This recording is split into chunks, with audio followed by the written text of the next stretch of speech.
Assalamualaikum viewers, here me Madhiya Abdul Razak, student of microbiology from Jinnah University for Women.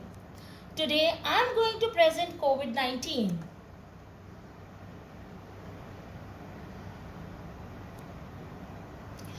COVID-19 is a novel coronavirus. Now the question is that why we said that it is novel. Novel means a very new or which cannot resemble anyone. So it is called a novel coronavirus is a new strain that has not been previously identified in humans. Basically China से इस virus का outbreak हुआ और फिर ये disease जो वो pandemic हो गई. So viewers, if we talk about its phylogenetic relationships and genomic structures, the COVID-19 belongs to the genre beta coronavirus. According to the World Health Organization, last 20 years से कभी SARS severe acute respiratory syndrome की शक्ल में 2003 और 2002 में और कभी 2009 में middle east respiratory syndrome corona virus की शक्ल में ये मौजूद रहा. 2012 में फर्स्टली सऊदी अरेबिया में आइडेंटिफाइड हुआ था. Now the question is that why it is called corona.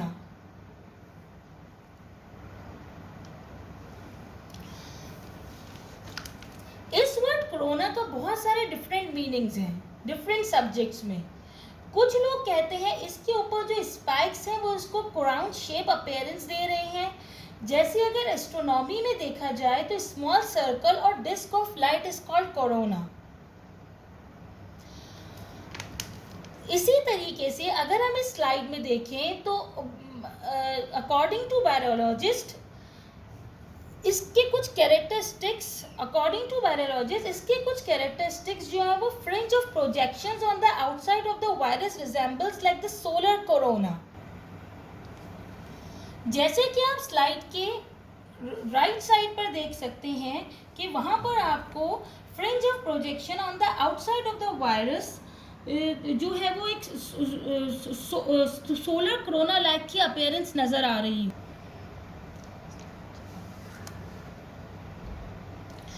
11 फरवरी 2020 में WHO के डायरेक्टर जनरल डॉक्टर टेड्रोस ने अनाउंस कर दिया कि COVID-19 is the acromion of the corona virus disease 2019.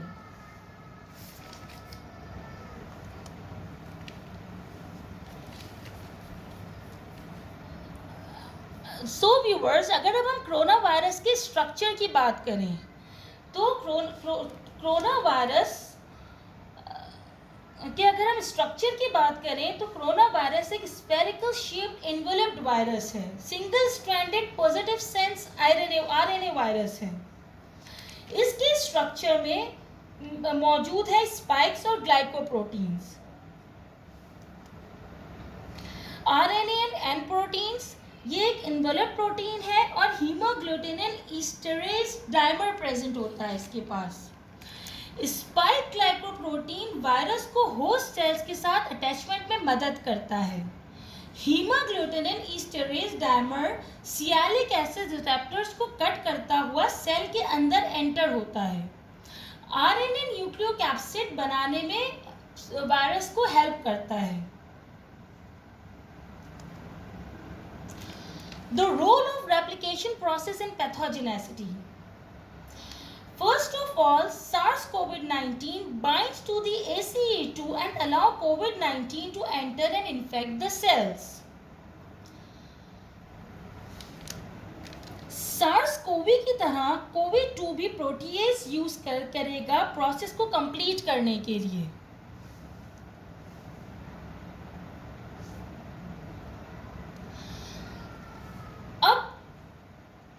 यहाँ पर 3 ओपन रीडिंग फ्रेम्स मौजूद होते हैं 1A एंड 1B जो नॉन स्ट्रक्चर प्रोटीन बनाने में मदद करते हैं और फिर फर्दर वायरस जो है वो आगे रेप्लिकेट करता है.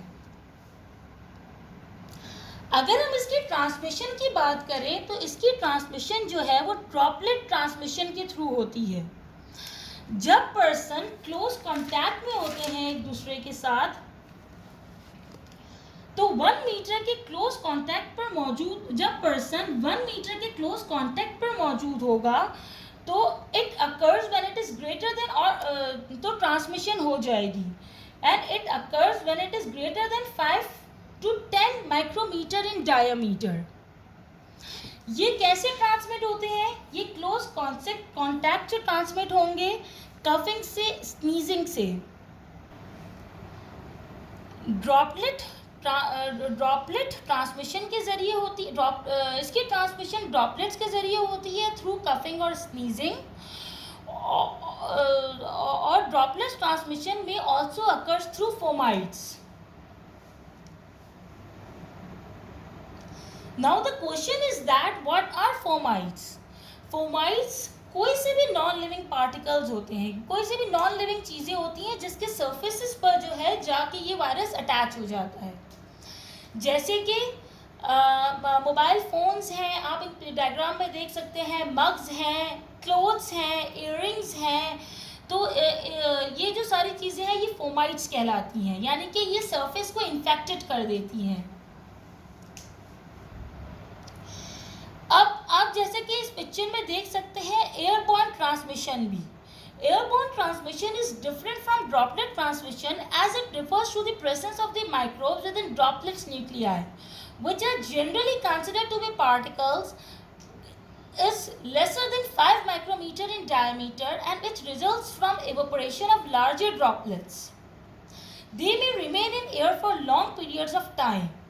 अब ये क्या होता है, किसी ने कफ किया, स्नीज किया और लॉन्ग पीरियड ऑफ टाइम तक जो है वो आपके एयर में जो है वो रहते हैं, या तो फिर जो है वो डस्ट पार्टिकल्स में रहते हैं, और फिर इस तरीके से वो ह्यूमन के अंदर एंटर होकर ट्रांसफर करके ह्यूमन को इन्फेक्टेड कर देते हैं।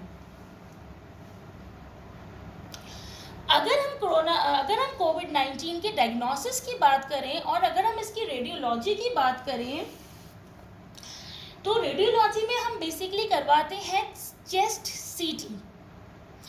चेस्ट सीटी जब हम कराते हैं तो इसके अंदर जो है वो हमें मल्टीफोकल ग्राउंड ग्लास ओपेसिटीज नज़र आती हैं। अब बेसिकली ये ग्राउंड ग्लास ओपेसिटी जो शो करती है वो न्यूमोनिक कंडीशंस के अंदर जो है वो ग्राउंड ग्लास ओपेसिटी जो है वो शो हो रही होती है, और इसके अंदर जो है वो एक्यूट एटिपिकल न्यूमोनिया शो हो रहा होता है, और इसके अंदर जो है वो डेंसिटी ऑफ GCO शो हो रहे होते हैं, यानी कि हमें म्यूकस फॉर्मेशन वहाँ पे बनता हुआ नज़र आ रहा होता है।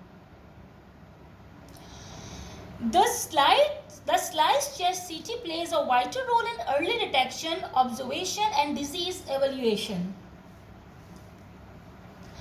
जैसे कि आप इस स्लाइड में chest CT of corona patient देख सकते हैं, यहाँ पे आपको बहुत क्लियरली जो है वो ग्राउंड ग्लास ओपेसिटी नज़र आ रही होगी।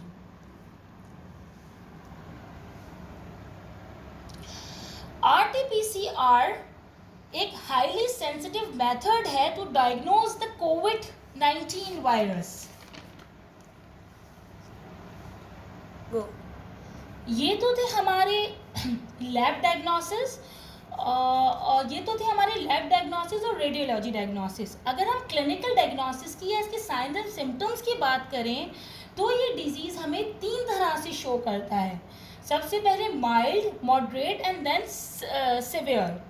अगर हम माइल्ड डिजीज़ की बात करें तो इसके अंदर mild science and symptoms show होते हैं, जैसे कि ये लोअर रिस्पिरेटरी ट्रैक्ट तक अभी पहुंचा नहीं होता, अभी ये अपर रिस्पिरेटरी ट्रैक्ट में जो है वो dry cough, mild fever, nasal congestion, sore throat और हेडेक्स और मसल्स पेन को जो है वो शो करता है।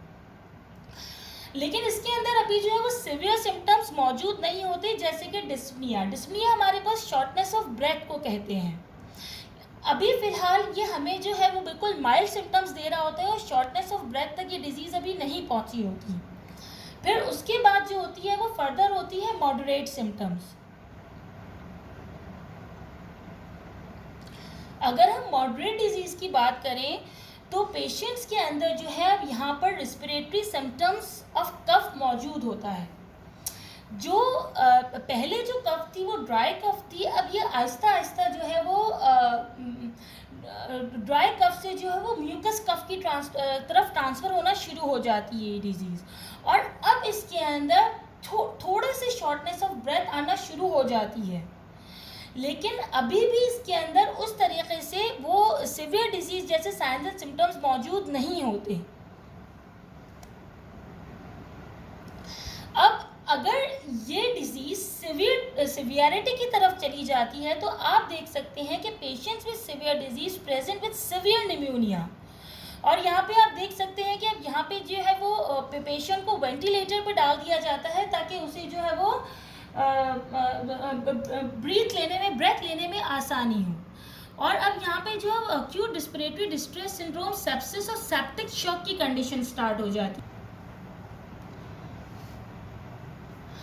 जैसा कि आप सबको पता है कि prevention is better than cure, तो अगर हम इसकी प्रिवेंशन की बात करें तो WHO के मुताबिक जो एडवाइस दी गई है वो पेशेंट जो है वो जो पेशेंट से जो है ज़्यादा क्लोज कांटेक्ट में ना रहें, फार्म एनिमल्स से और वाइल्ड एनिमल्स से भी कांटेक्ट में ना रहें। पब्लिक हेल्थ के मुताबिक पब्लिक हेल्थ में वाइल कफिंग और स्नीजिंग अपने माउथ को कवर करना है, फ्रीक्वेंट हैंड वॉशिंग करनी है सोप से या अपने हैंड्स को सैनिटाइज करना है, और इम्यूनो कम्प्रोमाइज्ड पेशेंट्स जो है वो बहुत ज़्यादा पब्लिक गैदरिंग्स की तरफ ना जाएं, और इसके अलावा जो है वो N95 मास्क का यूज़ करें। आई प्रोटेक्शंस के लिए जो है वो आई प्रोटेक्शंस लगाएं, गाउन्स पहने, ग्लव्स का यूज़ करें और गाउन्स का यूज़ करें। जैसा कि आप इस पिक्चर में देख सकते हैं, हैंड सैनिटाइजिंग, हैंड्स वॉशिंग,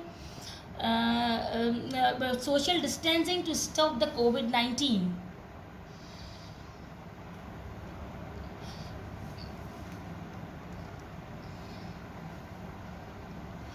अगर अब हम इसकी ट्रीटमेंट एंड वैक्सीन की बात करें तो इस अभी तक इसकी कोई ट्रीटमेंट और वैक्सीन जो है वो इन्वेंट नहीं हुई है, और लेकिन हम जो है वो सिर्फ जो है वो सिम्टम्स को जो है वो ओवरकम कर सकते हैं। किस तरीके से कर सकते हैं हम लोग? ऑक्सीजन थेरेपी के ज़रिए। अगर फीवर हो तो हम फीवर को मैनेज कर सकते हैं, अगर कफ़ हो तो हम कफ़ को मैनेज कर सकते हैं, लेकिन अभी तक इसकी जो है कोई प्रॉपर ट्रीटमेंट और वैक्सीन जो है वो मौजूद नहीं है।